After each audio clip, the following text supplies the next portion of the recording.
যারা বেশি নামাজ পড়বে তারা বেশি জান্নাতে ঢুকবে নাকি? নামাজ পড়তে পড়তে যারা কপাল কালো করে ফেলছে এরা ঢুকবে না? যারা হজ করতে করতে বড় হাজী সাহেব হয়েছে, জিকির করতে করতে হাতে 3-4টা তাসবিহ রেখেছে, তাদের কথা বলা হয়েছে? এগুলো নিঃসন্দেহে অনেক বড় আমল, কিন্তু সবচাইতে বেশি জান্নাতে প্রবেশ করাবে যে আমল, বিষ্ণু বললেন, এক হচ্ছে আল্লাহর ভয়, আরেক হচ্ছে সর্বোত্তম আচরণ।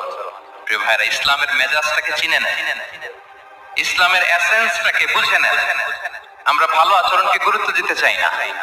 অনেক নামাজি লোক দেখবেন নামাজ পড়তে পড়তে কপালে কালো দাগ ফেলে দিছে, বাসায় বউয়ের সাথে খারাপ আচরণ করে, খিটখিটে মেজাজের, প্রতিবেশীর সাথে শুধু ঝগড়া, কলিগদের সাথে ঝগড়া, মারামারি, দুঃসম্পর্ক, এরকম আছে না? নাই বলেন, আছে না?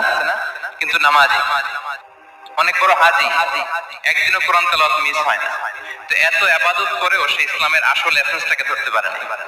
বিষ্ণু বললেন, সবচেয়ে বেশি জান্নাতে প্রবেশ করাবে যে দুটি আমল, একটি হচ্ছে তাকওয়াল্লাহ, আল্লাহর ভয়, আরেকটি হচ্ছে উত্তম আচরণ, সর্বোত্তম আচরণ। তো আমরা যেন উত্তম আচরণের অধিকারী হই, আমার স্ত্রীর সাথে যেন ভালো আচরণ করি, প্রতিবেশীর সাথে যেন ভালো আচরণ করি, ছেলে মেয়েদের সাথে যেন আমাদের অ্যাটিটিউডটা ভালো থাকে, আচরণটা ভালো থাকে, কলিগের সাথে যেন ভালো থাকে। বিশ্বনবীর আচরণ যেমন ছিল তেমন আচরণ যেন আমরা গড়ে তুলতে পারি। আওয়াজ করে পড়ুন আমিন। সুনানে আবু দাউদের এক বর্ণনা, বিষ্ণু ইসলাম বলেন, খুব চমৎকার একটি হাদিস, মনোযোগ দিয়ে শুনুন। তিনি বলেন, আনা যাঈমুন বিবাইতিন ফি রাবাদিল জান্নাতি লিমান তারাকাল মিরাআ ওয়া ইন কানা মুহিক্কান। আমি ওই ব্যক্তি